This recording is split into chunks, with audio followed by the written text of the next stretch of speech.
Good morning, and first wishing you all a very happy new year from Spirituality Basics.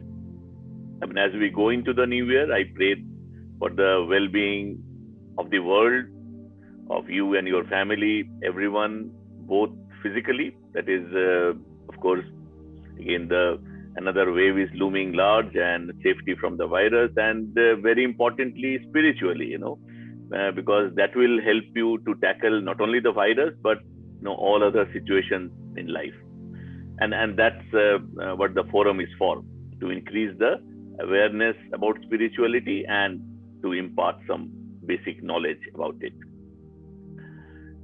Now, today's topic seems very basic on the face of it, but at the same time, it's very difficult.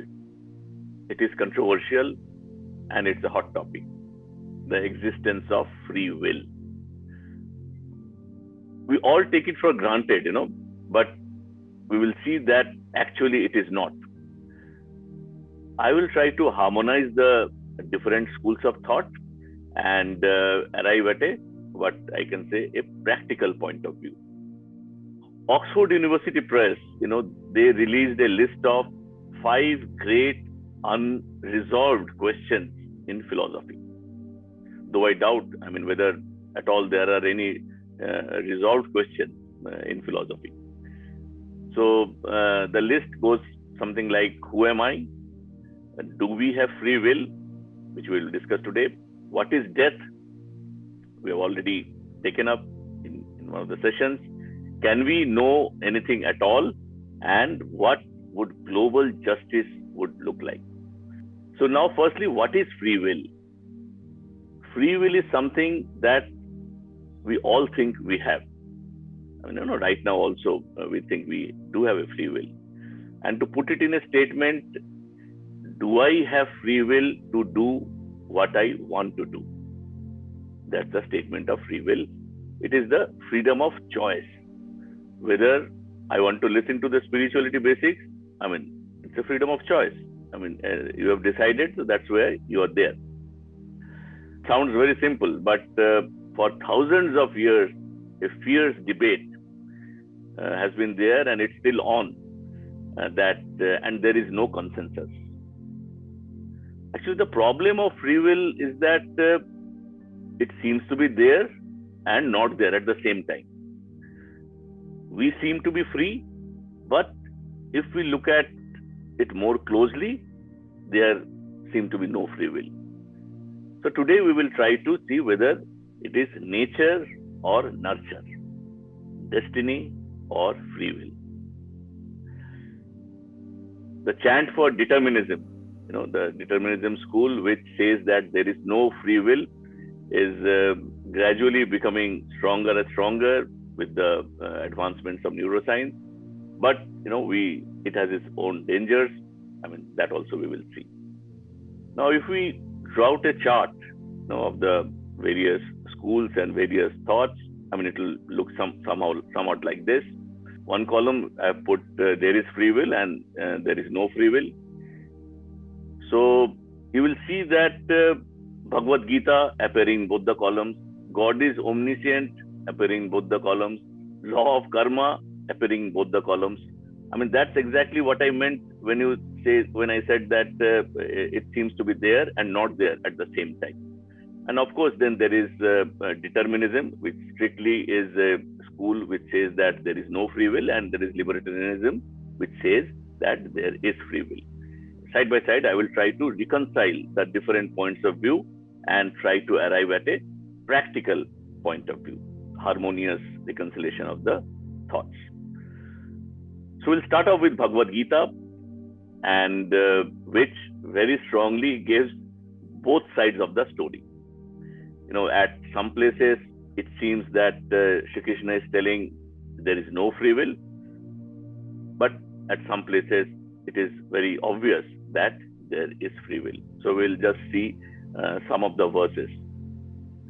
Chapter 6, which is the Yoga of Meditation, in verse 5, says, Uddaret atmanat manam natmanamava sadhayet. So elevate yourself through the powers of your mind. Shri Krishna telling Arjuna, and do not degrade yourself, for the mind can be the friend and also the enemy of the self. Here it's the Atma at the same time. Because the next verse is very famous, where Shri Krishna tells that a controlled mind is your best friend, whereas if the mind is uncontrolled, it can be your worst enemy. That's the next verse. So here Shri Krishna telling Arjuna to elevate yourself. And this instruction itself is obvious that there is free will. Otherwise, how will he decide to elevate himself? So there is free will as per this verse. Then we come to chapter 13, verse 30. Again a very popular verse. Prakritaiva cha karmani kriyamanani sarvasya yapashyati tathatmanam akartaram sapashyati. So prakritaiva cha karmani. So it says that nature alone does everything, and we only think that we are doing it. In fact, it's the Lord, it's the God that controls everything.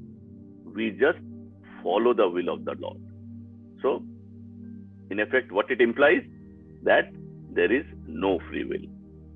Again, the opposite of what we just saw. Then we go to chapter 18, verse 66. Sarva dharman parityajya mam ekam sharanam vraja. Abandoning all duties, take refuge in me alone. And don't worry, fear not, I will liberate you from all your sins. Aham tam sarva papebhyo mokshayishyami ma shuchaha. I will liberate you from all your sins. So, you don't need to worry. I will do everything. So what it implies? That there is no free will. Again, we come to verse 63, same chapter. Itite jnanam akhayatam. So Shri Krishna is telling Arjuna, at the end of Bhagwad Gita, after giving advice about everything, he says that I have told you whatever I had to tell you. I have given you all the knowledge. Now it is for you to act. You have to take a decision and you have to act. And the decision, as we know, is whether to fight the war or not. That was the predicament of Arjuna. So, and after that, Arjuna says that, now all my delusions are gone and I will fight the war. So, what it verse implies, Shri Krishna is telling Arjuna to take a decision. So that means there is free will. Arjuna could have said that, I will not fight the war. But he chose to fight the war. So that means there is free will. So it's confusing. So what it is, do we have free will or not? Bhagwad Gita seems to tell us both. The next point which I mentioned was God is omniscient. God knows everything. In the Bible, it says, not a leaf stirs without the will of the God. Even in our Hindu theology also, it says that the same thing. So, what does it imply? That there is no free will. It's the God who is doing everything. Anything cannot happen without the will of the God. But on the other side, if God was the doer, then we know that God will never make mistakes, because He is God. He knows everything. He will never make mistakes. And we should, always be free from all our mistakes, and all our actions should be absolutely perfect. But actually, it is not so. We make so many mistakes in our life. So many times we say sorry, and even there is a saying that to err is human. So if God was the doer, again another point of view, if God was the doer, then all the karmic action, the law of karma, it should be borne by the God. Why should we bear the karma? I mean, you can say that khana khaya Ramesh or ulti kiya Dinesh. I mean, it cannot happen. So let him bear the karma. If God is the doer, then the justice system will fail. The killer will say to the judge, I mean, well, I'm not the doer. It's the God who is the doer. You punish God. But it's not so. What does the judge say is that for your actions, you are responsible. So are we the doer? Yes. So there is free will. That's why it makes it possible. And also, if God is the doer, God is unbiased. For God, we say every human being is same. So there should be equality for everyone, no prejudice. But then we are seeing that someone is born rich, someone is born in a poor family, someone is, have some physical disabilities. So how do you reconcile the situation? If God was the doer, then he should mete out the equal treatment for everyone. So that's why God cannot be the doer. Now let's have a practical point of view. In Bhagwad Gita, if Sri Krishna was the doer, he would have said, Arjuna, that now you don't need to do anything. I will do what I want. And the whole Gita would have ended in just maybe 2 sentences, that Arjuna, you don't need to understand, you don't need to do. I will do whatever is to be done. End of Bhagwad Gita. But that's not so. We are responsible for our actions. If we make a mistake, we must correct it and not blame God for it. God is the giver of the power to do. To that extent, he is the doer. He gives us the power to decide, to do. But we exercise that power. It is just like the electricity company. The electricity company gives us the electricity, and we use it for different purposes. So if we get electrocuted, I mean, we can't blame the electricity company. They just gave the electricity, and we used it wrongly. We touched at the wrong place, and we got electrocuted. So that's the nature of God. Swami Vivekananda, he says, "Arise, awake, and stop not till the goal is reached," famously.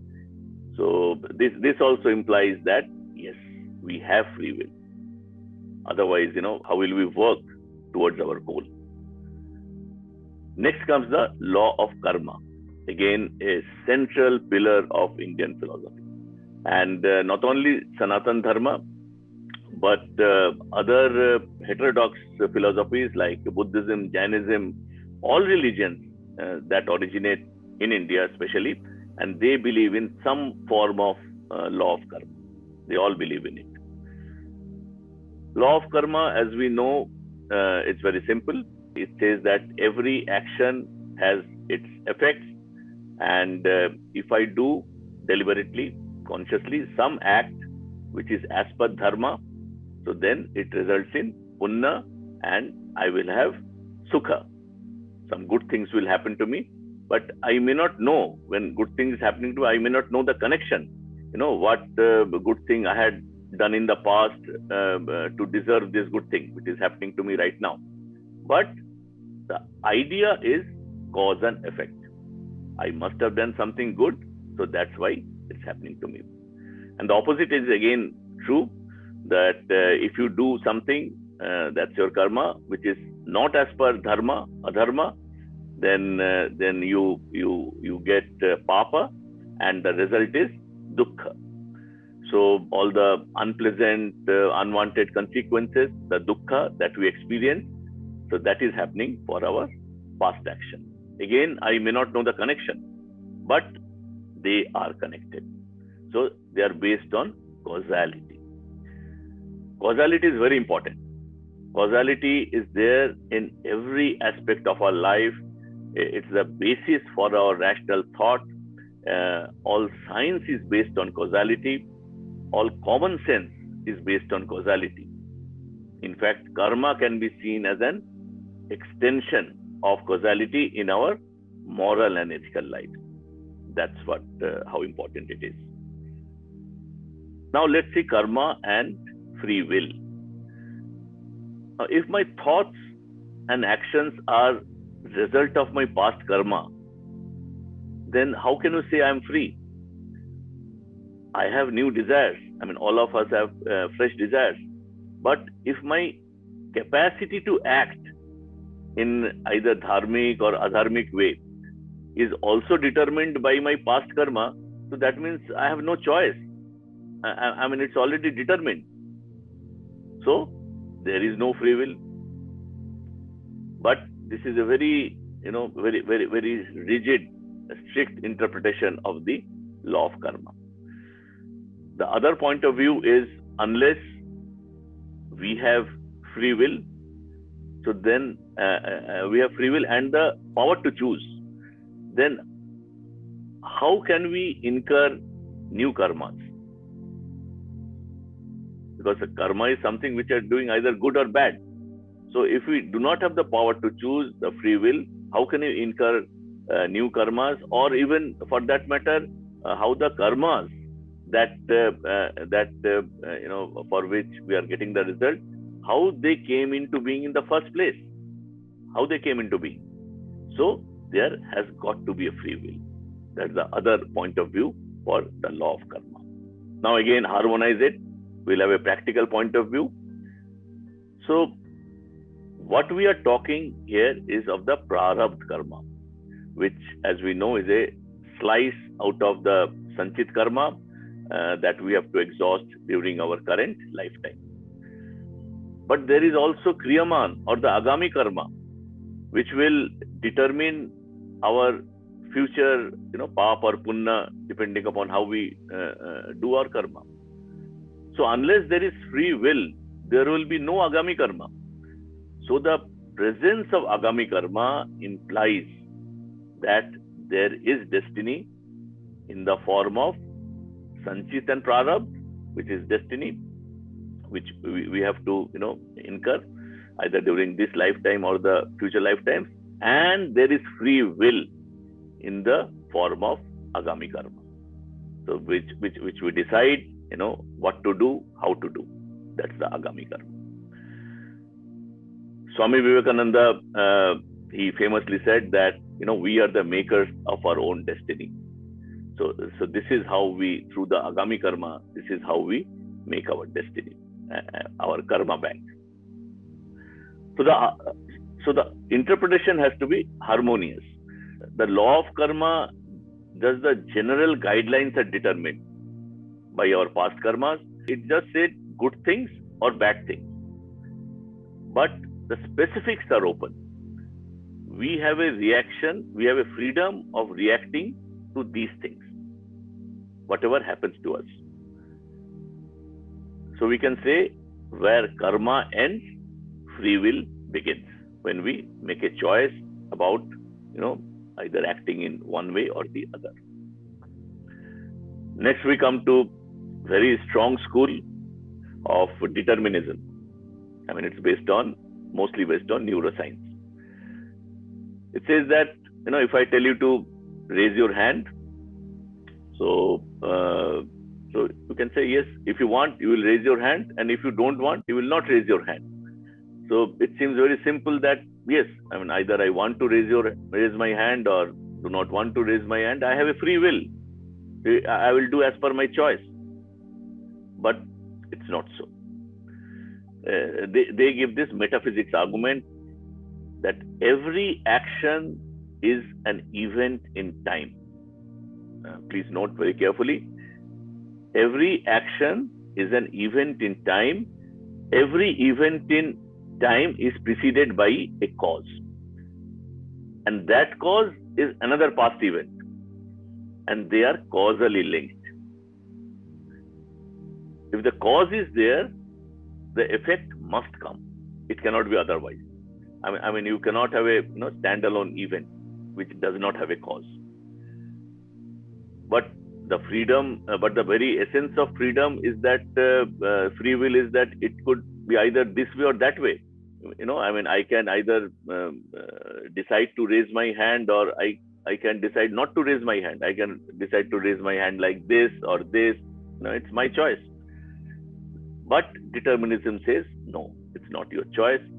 Sam Harris, in fact, that's the jacket of the book, and Samuel Benjamin Harris. So he is a neuroscientist and a philosopher. In fact, these days it seems all neuroscientists are also philosophers. So he ascribes to this philosophy when he says that people's thought and intentions emerge from background causes of which we are unaware and over which we exert no conscious control. So what he says is that there is no free will at all. Free will is an illusion. In fact, he goes on to say that we all humans are biological puppets. That's what he says. So causal determinism, this is called causal determinism. It says that causes are already set in motion and causes lead to an effect. So the cause for raising my hand or not raising my hand or raising my hand in a particular manner, they are already there. It is already existing. Only thing is that we are not aware of it. We don't know it. It is there somewhere in my brain hidden. But a cause is definitely there. And also, if it is part of a cause and effect, then even the effect is also strictly determined. Very important. I mean, it's not that that you can either raise or not raise your hand. No, even that is determined. It can happen only in a particular way. We only feel that we decided right now whether to raise my hand or not, but there is already a cause which tells you to move your hand or not move your hand in a particular way. It is already there. I mean, it's not your choice. So, I mean, eerie it seems. Then there is Libert's experiment. Benjamin Libet in the 1980s, he conducted an experiment and he identified that specific neural activities in the brain associated with making a choice is detected, and such activity happens about half a second before a person consciously chooses something. So the brain acts first and then we make a conscious decision. And so it's only later that we are aware of that decision and we misinterpret it as our free will.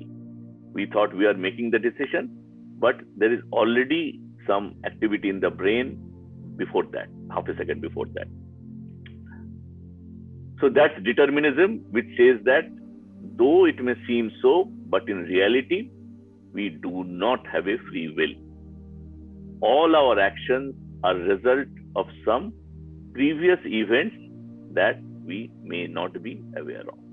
So that's determinism. Again, we come to a practical point of view.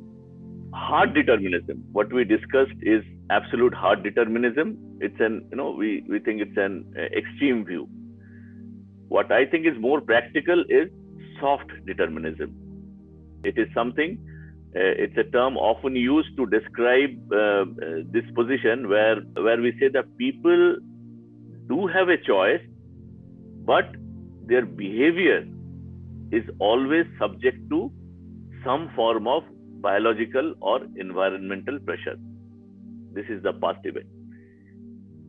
So this seems practical. So again, I'll repeat that the people, we have a choice, because determinism in the hard determinism says that we don't have a choice. We don't have free will. So we are saying people have a choice, but their behavior, what they choose, is always subject to some sort of biological or environmental pressure. So to that extent, there is no free will. This seems more practical. Next, we come to the libertarian theories, which says that we do have free will. The first argument is about the experience of our mental state. We all experience our mental state at any point of time. Even at this point of time, all of us have different mental state, and we are aware of it. Because it's based on our experience. If I'm feeling happy, if I'm experiencing happiness, so that means I'm happy. If I'm feeling sad, then that means I'm sad. I'm experiencing sadness. In the same way, it says that if you are experiencing that you have free will, then you must have free will. You must be having free will. It's logical. If I'm experiencing happiness, then I'm happy. Experiencing sadness, I'm sad. If I'm experiencing free will, that I have a choice, raise or not raise my hand, so then I have a free will. Very simple logic. But then, of course, experiences can also be misleading. We see sun setting over the horizon, whereas actually that's the experience, but actually it is the horizon rising. We all know that. The problem is that this pre-existing causes cannot always be observed. That's where we cannot find the link. We can't see the moisture in the air that causes the rain. That's what the problem is. So you need not be aware of your mental predispositions that determine the choices in your life. So this way, the choice of your spouse, your car, your house, it may be due to some unobserved mental predispositions and not by free will. Sounds eerie. And modern neuroscience supports this philosophical theory that we just saw. Now, the practical point of view. The problem with neuroscience is that we humans are much more than neurons and synapses that make up our brain. After all, we are not a biological robot. We are conscious beings. That's what we are. In fact, the consciousness that we possess makes us absolutely unique, the human beings. It is different from all other objects of scientific research. Scientists have no instrument that can measure or detect our consciousness. And in spite of all the efforts, all the research, the scientists can't even explain how consciousness arises in the brain.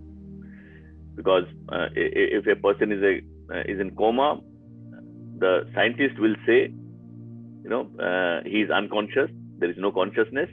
But spirituality, our scriptures will say, there is consciousness, and it's the experience of blankness that he is experiencing. And scientists have admitted that the nature of consciousness has not been fully understood till now. They have admitted, and it's a mystery. But without understanding consciousness, it's practically impossible to properly explain human experience that we just discussed, including the experience of free will. So the current scientific findings about free will cannot be considered as conclusive. The field of science observes and studies worldly objects like our brain, our neurons, our synapses. But science cannot directly observe your personal experience, your thoughts, your emotions. These can be observed only by you. Here lies a major difference between science and spirituality. Science studies the outer world, whereas spirituality studies your inner world, the world of experiences. The scientific instruments can measure the activities of your brain, like we said, the neurons and synapses. But it has no access whatsoever to your thoughts, your emotions, your consciousness. Sages of India, they offered a very different interpretation of free will. In Vedanta scriptures, Vedanta says that pure consciousness is your essential nature, your true inner self, called the Atma. And that consciousness has no free will of its own. It simply reveals the thoughts and emotions in your mind. Just as the sun reveals all the activities in the earth, good and bad both, and the sun doesn't do anything, it just shines. So the conscious self, the Atma, doesn't really do anything. It just illumines the activities of your mind. When the mind is illumined by consciousness, it produces thoughts, it produces emotions and sensations that you experience every day, including the experience of free will. It is due to the consciousness. So free will that way is just a mental faculty, like your ability to think logically or be empathic towards others. Also, free will is central to the doctrine of karma. But the deed of action must be deliberate. In karma, the deed of action is deliberate. It must be produced by free will. Then only it becomes karma. Now we come to the justice and free will. Again, a very strong pillar for the advocacy of free will is there. The entire justice system that we have is based on free will. When we accuse somebody of doing something wrong, we naturally assume that he had free will and he made a choice to do the wrong thing, and he could have done otherwise also. Otherwise, how can you blame him? And court believes, society believes that the person has free will, and without free will, you cannot blame anybody, you cannot punish anybody. Even personal guilt, guilt of having done something wrong in the past. We often feel it, we feel that, I should not have done that. I did something wrong. So that means I could have done otherwise also. That means I had free will. That's how we regret about doing something wrong. So free will is there.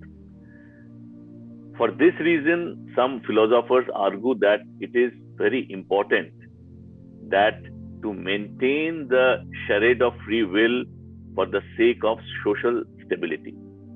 Otherwise, if we do not advocate for free will, the entire justice system will collapse.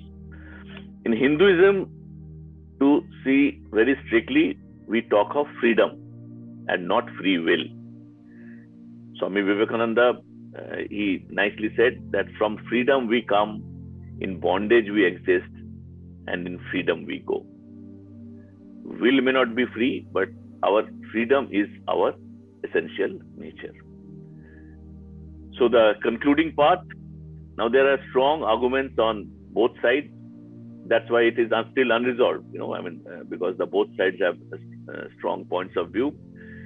And but part of the reason why the question seems to be so hard, to find a conclusive answer is that it is almost always framed as in objective terms, whether free will or determinism is attributable to human beings in general. It is there or not there. So that's why we find it difficult. So basically, some of us, we need to dial up a faith in free will, and others need more of a mellow acceptance of determinism. The very nature of God's will, has been misunderstood. We have a specific type of human will, and God's will is totally different from our human will. He doesn't have our type of a free will. According to Vedanta, God's will is the cosmic intelligence that pervades this universe and governs it, basically making order out of chaos. In this way, all the laws of nature, they are a manifestation of God's will. Like we said, not even a leaf moves, stirs without the will of the God. So this is a law of nature. So God's will is that objects fall down when dropped, and Earth orbits around the sun. these are God's will, laws of nature. Wind blows and it stirs the leaves. And so human will and God's will are totally different. Human will is fickle. We change every moment, but God will cannot be fickle. It cannot afford to be fickle. You cannot say that today if I drop something, it will drop down, and tomorrow God says no. It should move sideways, so it will drop sideways. So it cannot happen like that. So God's will is different. According to God's will manifested as the laws of nature, our mind is endowed with the faculty of free will. So God gives us this faculty of free will. You can use it to do both good and bad things. It's your free will. Had God interfered with your choice of choosing the good or the bad, then your will not remain free. But to that extent, our will is free. But also, free will is not absolutely free. It has its own limits. Humans are not almighty like the gods. So it is not invincible. It is strongly influenced whenever intense emotions or desires seize its control of your behavior. Bhagwad Gita. We'll again come to Gita now. When emotions overpower our free will, then we are not in control. It's the emotions that speak. In Mahabharata, Duryodhana, there is this famous saying in the Pandava Gita, Janami dharmam nacha me pravitti. I know what is dharma or righteousness, but I am not inclined to follow it. In fact, it is said that Sri Krishna should have advised the bad man who was Duryodhana rather than advising Arjuna. So if Duryodhana had understood, then it would have solved the problem. But this is the reason he went to Duryodhana, and this is what Duryodhana had told Sri Krishna, that I know what is dharma or righteousness, but I am not inclined to follow it. Janami adharmam nachame nivritti. I know what is adharma. I know what is wrong, wickedness, but I cannot restrain myself from doing it. There is an impelling force within me which forces me to do these wrong things. So, that is the reason Shri Krishna came back.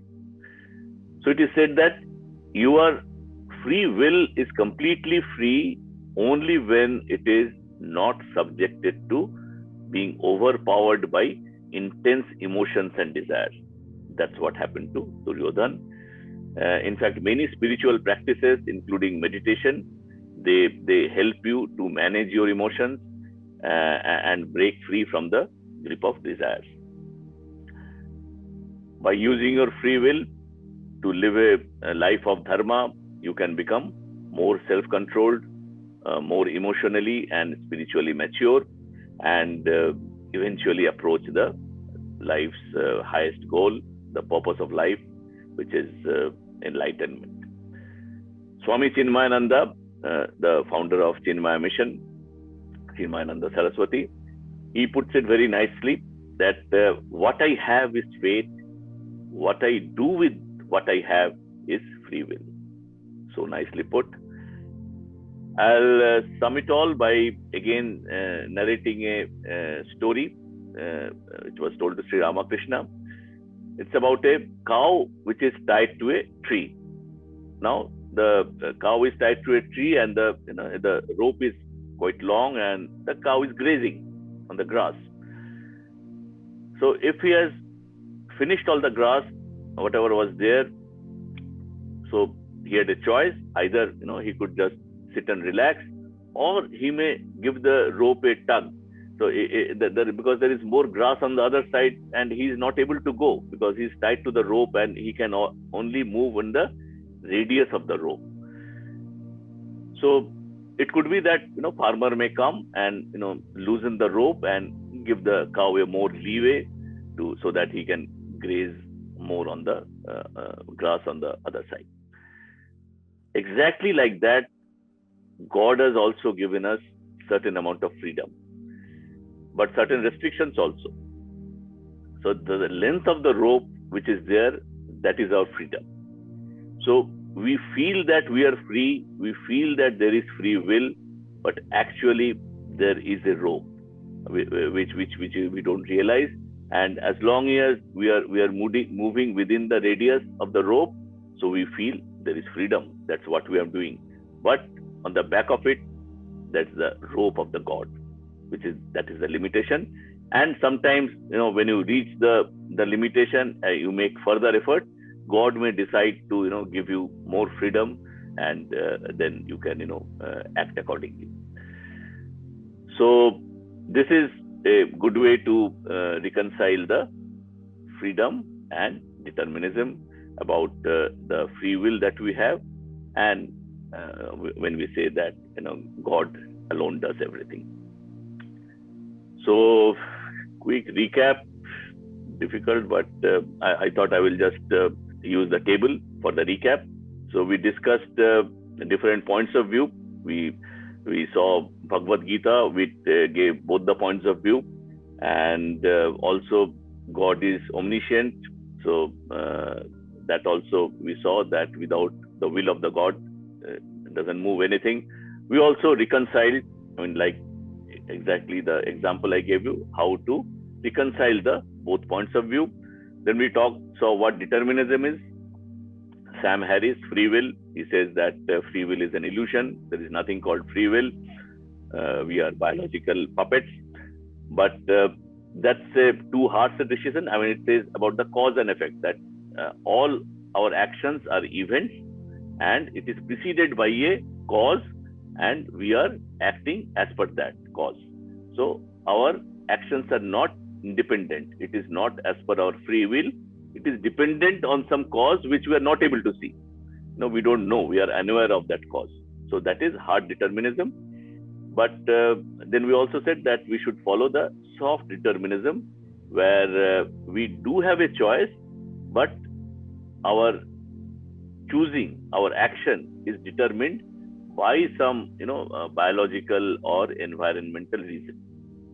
So it's a qualified thing which is there.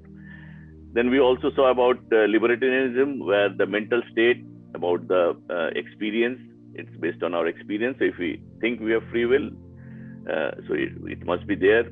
And we also saw the justice system, as we saw that it presupposes the existence of free will. Unless the free will is there, the entire justice system. So it is very important for the society to function properly, that free will, the school of free will must be acknowledged. So that's about all. It's a difficult subject. It's still debate is on, unresolved, but this is how we should look at the topic of free will. And thank you so much. Om Asato Ma Sadgamaya Tamaso Ma Jyotirgamaya Mriturma Amritam Gamaya. Om Shanti Shanti Shanti. Om, lead us from the unreal to the real. Lead us from darkness unto light. Lead us from death to immortality. Om, peace, peace, peace. Thank you so much.